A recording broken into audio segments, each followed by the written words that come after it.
اعوذ باللہ من الشیطان الرجیم بسم اللہ الرحمن الرحیم۔ سورہ توبہ آیات نمبر 113 تا 119 میں مشرکوں کے لیے مغفرت طلب کرنے کی ممانعت، خواہ وہ قرابت دار ہی کیوں نہ ہوں۔ مخلص مہاجرین و انصار کے لیے عام قبولیت توبہ کی بشارت۔ ان تینوں لوگوں کی معافی کا اعلان جن کا معاملہ ملتوی کر دیا گیا تھا۔ اعوذ باللہ من الشیطان الرجیم۔ ما كان للنبی والذین آمنوا ان يستغفروا للمشرکین ولو كانوا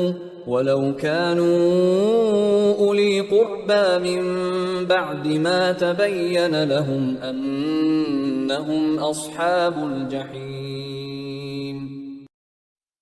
نبی صلی اللہ علیہ وآلہ وسلم اور دوسرے مسلمانوں کے لیے یہ بات مناسب نہیں کہ وہ مشرکین کے حق میں استغفار کریں، خواہ وہ ان کے قرابت دار ہی کیوں نہ ہوں، جبکہ یہ واضح ہو چکا ہے کہ یہ مشرکین اصحاب جہنم ہیں۔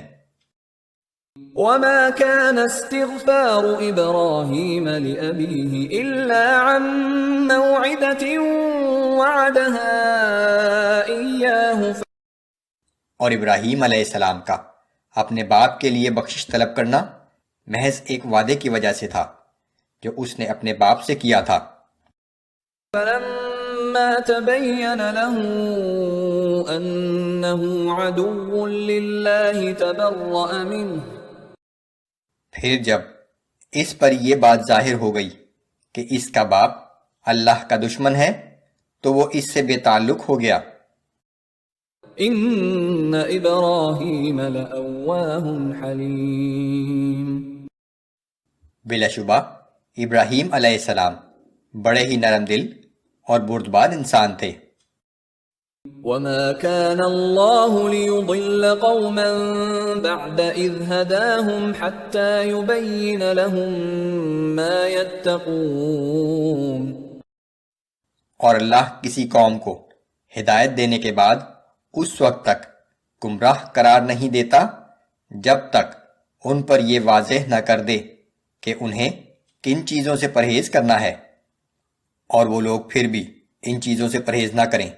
بعض صحابہ کو جنہوں نے ایسا کیا تھا یہ اندیشہ لاحق ہوا کہ ایسا کر کے انہوں نے گمراہی کا کام تو نہیں کیا۔ اللہ تعالیٰ نے فرمایا کہ جب تک بچنے والے کاموں کی وضاحت نہیں فرما دیتا اس وقت تک اس پر مواخذہ بھی نہیں فرماتا، نہ اسے گمراہی قرار دیتا ہے۔ ان اللہ بكل شیء علیم۔ بے شک اللہ ہر چیز کا جاننے والا ہے۔ ان اللہ له ملک السماوات والارض یحیی ویمیت۔ بلا شبہ آسمانوں اور زمین کی بادشاہی اللہ ہی کے لیے ہے، وہی زندگی بخشتا ہے اور وہی موت دیتا ہے۔ وما لکم من دون اللہ من ولی ولا نصیر۔ اللہ کے سوا نہ تمہارا کوئی حامی ہے اور نہ کوئی مددگار۔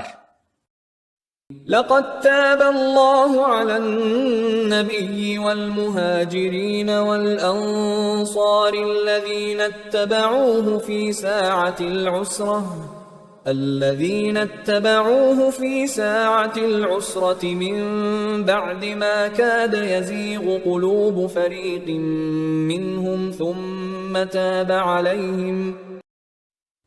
بلا شبہ اللہ نے اپنے نبی صلی اللہ علیہ وآلہ وسلم پر مہربانی فرمائی اور ان مہاجرین و انصار پر بھی رحمت سے توجہ فرمائی جنہوں نے مشکل وقت میں پیغمبر صلی اللہ علیہ وآلہ وسلم کا ساتھ دیا، جبکہ قریب تھا کہ ان میں سے بعض لوگوں کے قلوب متزلزل ہو جائیں، لیکن اللہ نے ان پر رحمت فرما دی۔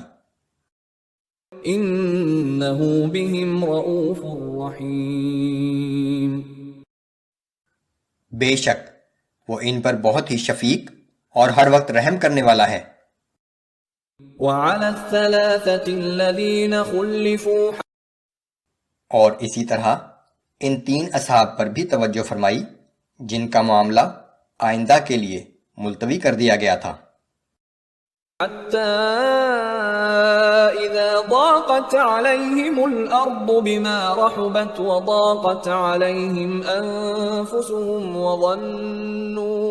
وظنوا أن لا ملجأ من الله إلا إليه یہاں تک کہ جب زمین اپنی ساری وسعت کے باوجود ان پر تنگ ہو گئی اور خود ان کی زندگی ان پر شاک ہو گئی اور انہوں نے سمجھ لیا کہ اللہ کی گرفت کے مقابلے میں اللہ کے سوا ان کے لیے کوئی جائے پناہ نہیں۔ ثم تاب عليهم ليتوبوا پھر اللہ نے ان پر مہربانی سے توجہ فرمائی تاکہ وہ اس کی طرف پلٹ آئیں۔ ان اللہ هو التواب الرحیم، بلا شبہ اللہ تعالی توبہ کا بہت قبول کرنے والا اور ہر وقت رحم کرنے والا ہے۔ یہ 3 صحابی ایسے تھے جو منافقوں میں شامل نہ تھے، انہوں نے جہاد کی تیاری بھی کی تھی۔ ان کا ارادہ تھا کہ غزوہ تبوک میں لشکر کے چلے جانے کے کچھ دن بعد نکلیں گے اور تیز رفتاری سے سفر کرتے ہوئے ان سے جا ملیں گے، لیکن محض سستی کی وجہ سے زیادہ عرصہ گزر گیا اور اس سے پہلے کہ وہ سفر شروع کرتے لشکر واپس آ گیا۔ انہوں نے جا کر رسول اللہ صلی اللہ علیہ وآلہ وسلم سے معافی کی درخواست کی، لیکن ان کا معاملہ مؤخر کر دیا گیا اور ان کے اہل و عیال سمیت تمام مسلمانوں پر ان سے ملنے کے لیے پابندی لگا دی گئی۔ بالآخر تقریباً 50 دن کے بعد اللہ نے ان کی توبہ قبول فرما لی۔ یا ایہا الذین آمنوا اتقوا اللہ وکونوا مع الصادقین، اے ایمان والو، اللہ سے ڈرو اور سچے لوگوں کے ساتھ رہو۔ ان لوگوں کی سچائی ہی کی وجہ سے ان کی توبہ قبول فرمائی گئی۔